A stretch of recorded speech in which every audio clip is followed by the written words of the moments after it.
All right, well, here with a look at what economic and financial developments to watch in Europe this week. Let's go now to London, where we find Real Money senior editor and columnist Antonia Oprita. And Antonia, it's so good to see you. On Monday, we've got European Central Bank President Mario Draghi speaking in front of the European Parliament's Economic and Financial Affairs Committee. What should we be watching there?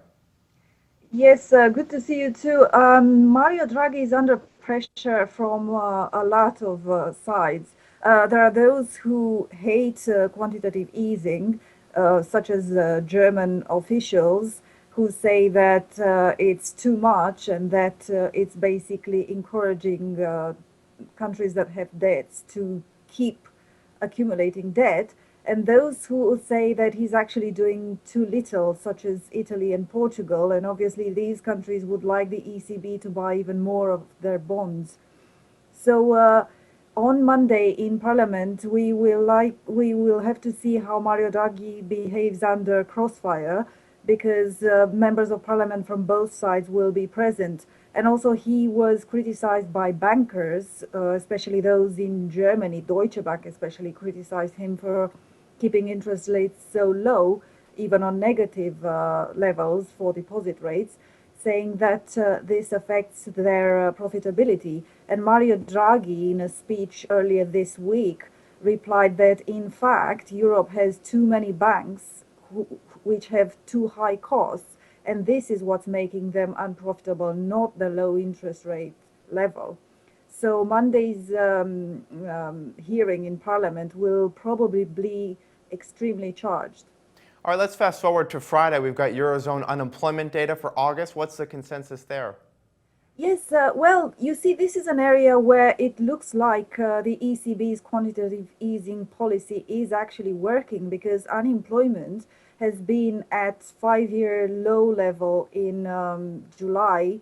It was at 10.1% for the eurozone. Of course, we have countries like Greece where it's exceptionally high. But for instance, over the past 3 years, two-thirds of the jobs created in the eurozone were created by Germany and Spain. And the ECB, in its latest bulletin, said that job creation is as fast, if not faster, than before the financial crisis, because of an increase in services and a rise in part-time jobs. So the figures, if anything, should show that the ECB's policy is finally working in bringing down unemployment. All right, now also aside from unemployment, we've got key inflation data for September released Friday. That's also obviously something the ECB will be watching. Yes, indeed. Now, with inflation, even though they're trying to bring it up to target, which is below but close to 2%, they haven't been very successful. Inflation in July was at 0.2%, flat from June. It's true that it's no longer in a negative territory, so we can't really talk about deflation, but really it's very low. And the ECB is already buying government bonds and corporate bonds, so it's not clear what else it can do. So yes, indeed, inflation will be closely watched to see whether it is indeed beginning to take off. Yeah, and there are worries that the ECB is running out of bonds to buy.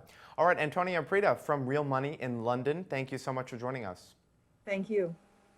I'm Scott Gamm, and you're watching The Street.